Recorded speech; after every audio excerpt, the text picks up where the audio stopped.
lot of us board members have been around for a long time. At least I'm not getting any friskier.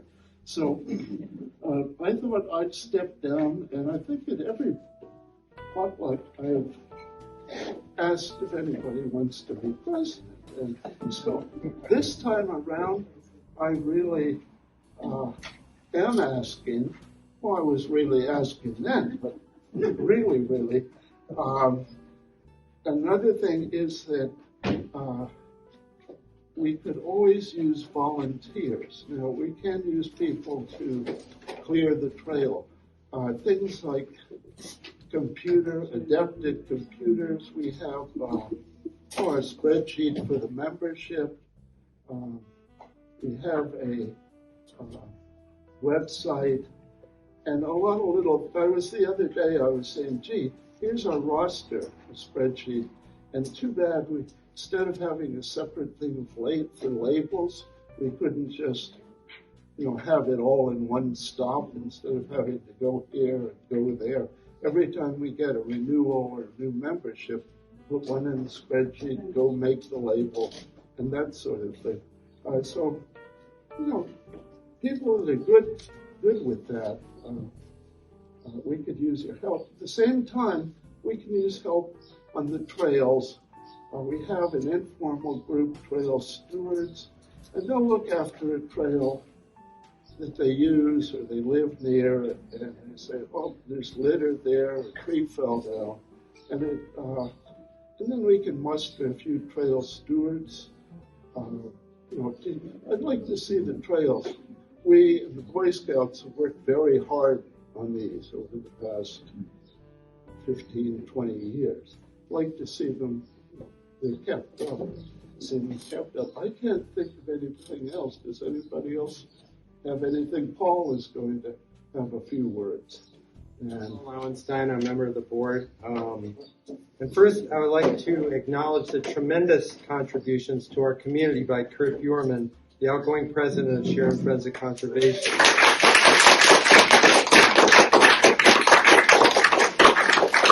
It's been over 2 decades.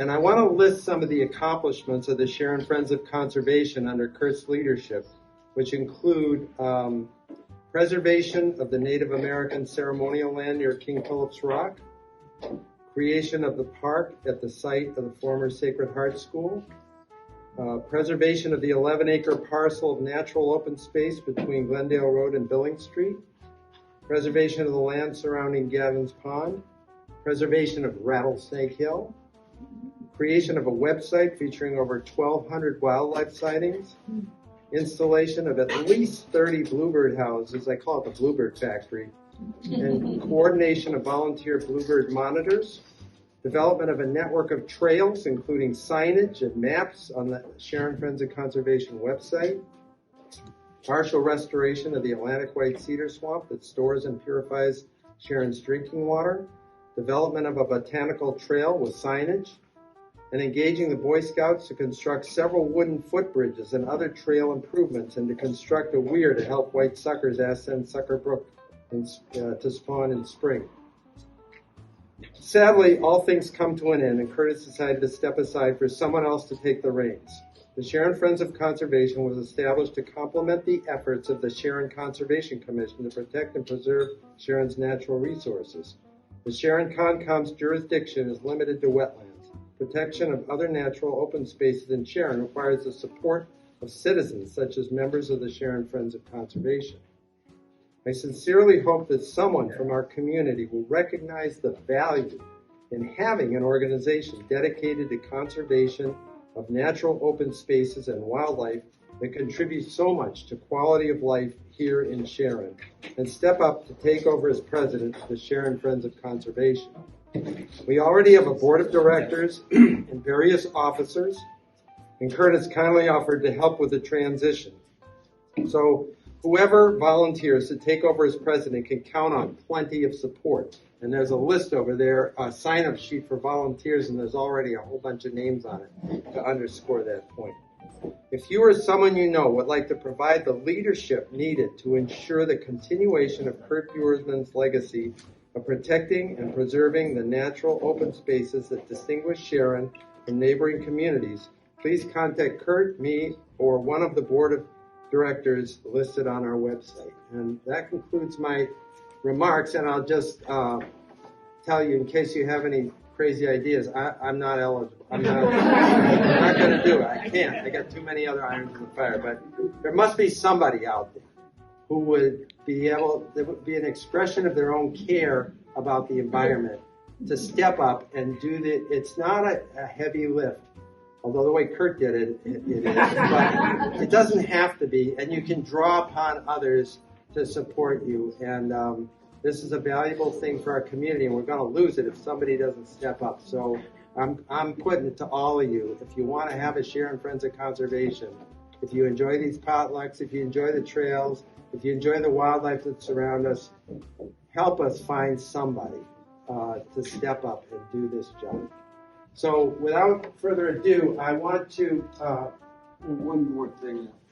I just want to present Kurt with some gifts that we have for him in appreciation for 20 years, or more than 2 decades, actually. It's more like 23, I think. But I wanted to make these presentations here, if I can get this open. Here we go.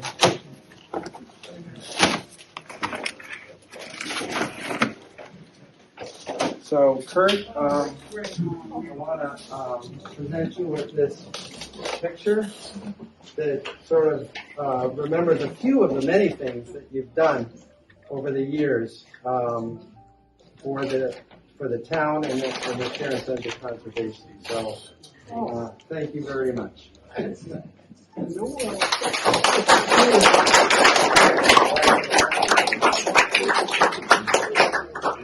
Also have a board there of a lot of moments and places I call them Sharon Friends of Conservation. Maybe you can put that there so we can all see it. Oh, sure. Where's the good place? I'll put it on the table if you like.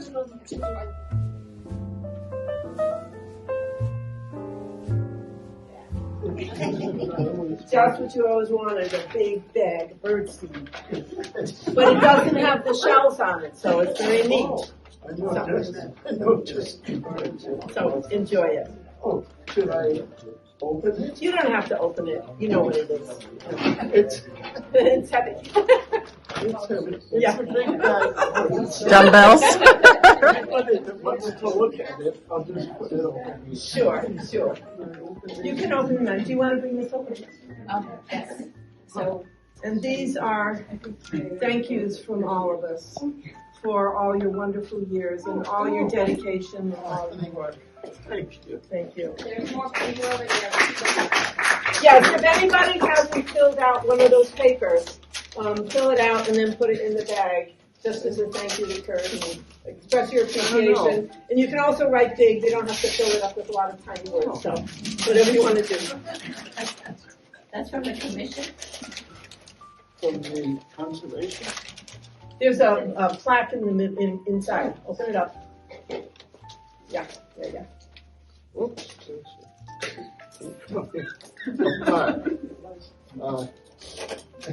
Actually, right here. Here we go. Oh, In recognition of Kurt for having served as a leader in environmental stewardship as the president of the Sharon Friends of Conservation for over 20 years. oh. Thank you. I thought it said property shown public. It looks like it. Thank you. Hey, with all this stuff, And one more. maybe I'll change my mind. Another 20 years. Yeah.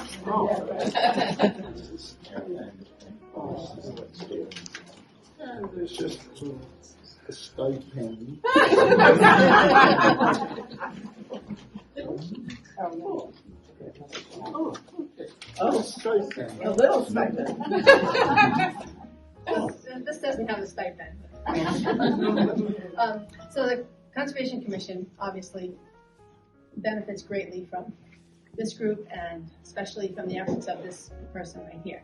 So I feel kind of like Teddy Phillips and what's his name, the other guy. Certificate of Appreciation. The Sharon Conservation Commission, on behalf of the citizens of Sharon, hereby recognize Kurt Bierman with gratitude and appreciation for over 20 years of hard work and service as president of the Sharon Friends of Conservation. Your efforts and dedication have improved our trails, preserved our natural spaces, and educated and inspired our members and youth. April 15th, 2023, signed by me and Josh Philibert, the new Conservation Administrator.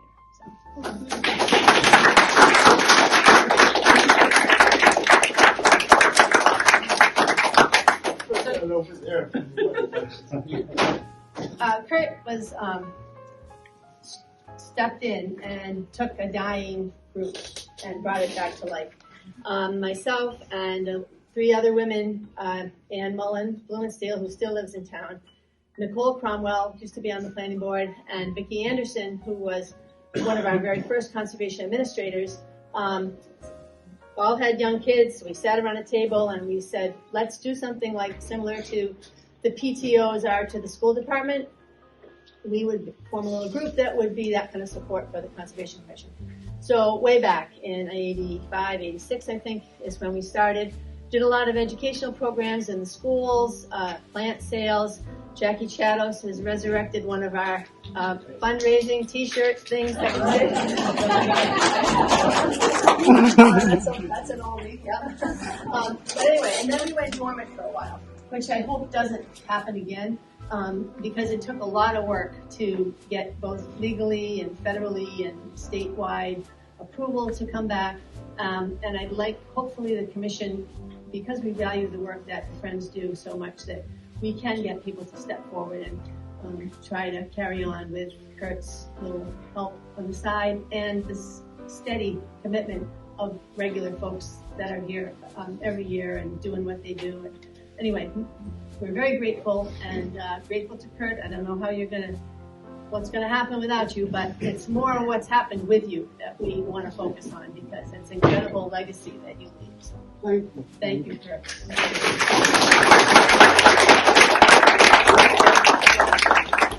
Say, gee, I might like to volunteer. I might like to volunteer, but now I'm too busy. Whatever. If you can't do it yourself, just spread the word. You're talking to somebody in Shaw's and say, by the way, you can help with sharing. Just spread the word. We need a wide net to get really good people. So, and there's the sign-up sheet for volunteering. And just contact me anytime. Oh yes, there's some plans. So I have one thing to read to you. Jonathan Shire, Alice's son, wrote to me today and has a letter that he wrote that he would like me to read. Hi everyone. I wanted to say a few words about Kurt and all he has done for the Sharon Friends of Conservation. I grew up in Sharon and spent much of my childhood time running around outdoors. I loved the trails that let me wander through the woods, especially the areas around Devil's Rock and Man's Pond. Trails don't always maintain themselves. They can easily get overgrown with brambles, waterlogged in the lower elevation marshy areas, and blocked by fallen trees. I never spent much time as a kid thinking about who and how that gets improved. As a grown-up, I heard through my mom over the years about all the things Kurt had done to help. When my mom and I were walking in the woods together, she would point out as we walked along that Kurt had added a trail marker here or cleared the path there. When we walked across a new bridge, she would point out that Kurt had organized a Boy Scout service project that replaced an older one in disrepair. About 5 or 6 years ago, Kurt was sent a poem from someone. He forwarded it to my mom, and she forwarded it to me. My mom clearly felt this was a good characterization of the success that Kurt has achieved in helping to make the world a better place, one trail cleared and one bridge improved at a time. I would wholeheartedly agree. The poem is called Success. It is sometimes misattributed to Ralph Waldo Emerson, but it is actually a slightly modernized version of the poem originally written by Bessie Anderson Stanley in 1904. Success. To laugh often and much. To win the respect of intelligent people and the affection of children. To earn the appreciation of honest critics and endure the betrayal of false friends. To appreciate beauty. To find the best in others. To leave the world a bit better, whether by a healthy child, a garden patch, or a redeemed social condition. To know even one life has breathed easier because you have lived is to have succeeded. Thanks again, Kurt, for everything you have done for keeping Sharon a wonderful place to live. So many of us who enjoy the outdoors. Jonathan Child.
A member-supported nonprofit conservation organization that started in 1967.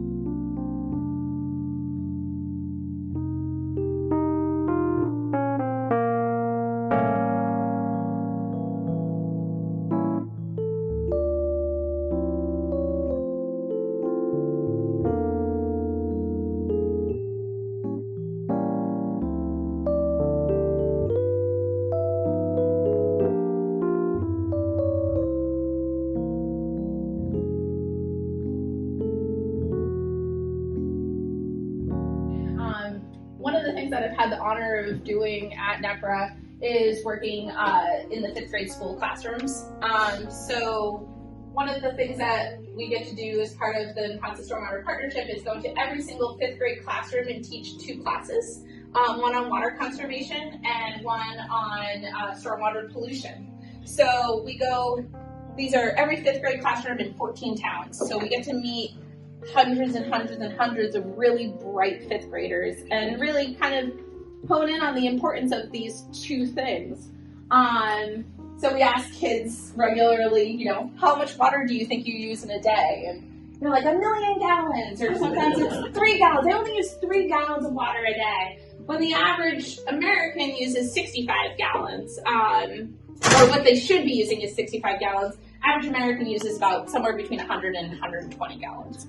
So getting kids to kind of start thinking about basic math, you know, it's like, you know, running your shower is 30 gallons, you know, for a 15-minute shower. And they're like, that's so much, I'm gonna go home and change. My sister takes a 5-hour shower. So one of the things that I love showing the kids is we have this kind of storm drain model over here. And I tell them that it represents their town. And what they have is there's a construction site on it, there's their neighborhood, there's a farm, there's a factory, and then there's a big giant pond. So especially in Sharon, when we're teaching this class, where we say, oh, this is Lake Massapog. And they go, oh, okay. And I'm like, and these are the tributaries that go into Lake Massapog. And so what kind of contamination do we see? And they say, oh, you know, like dog poop or salt on the roads. And we use different types of sprinkles to kind of represent that. And then say, okay, well, here's some squirt bottles, which they love. And I say, all right, let's spray. Let's pretend we're a rain event. So they start spraying, and they see all of the contamination, all of the sprinkles start mixing together and creating all of this pollution. And it eventually makes its way into Lake Massapog. And I ask the kids, I say, is this something you want to go swimming in? And then, you know, sometimes you have a kid that goes, yeah, I do. But you have that, and then you say, is this fish that you want to catch and eat? And no. So, and then we ask them, well, what are things that we can start doing? Can we clean up after our dog leaves? Can we rake our leaves? Can we protect our storm drains? Can we fix our cars? You know, things like that. It gets the kids really thinking. They get really engaged. They really love this classroom.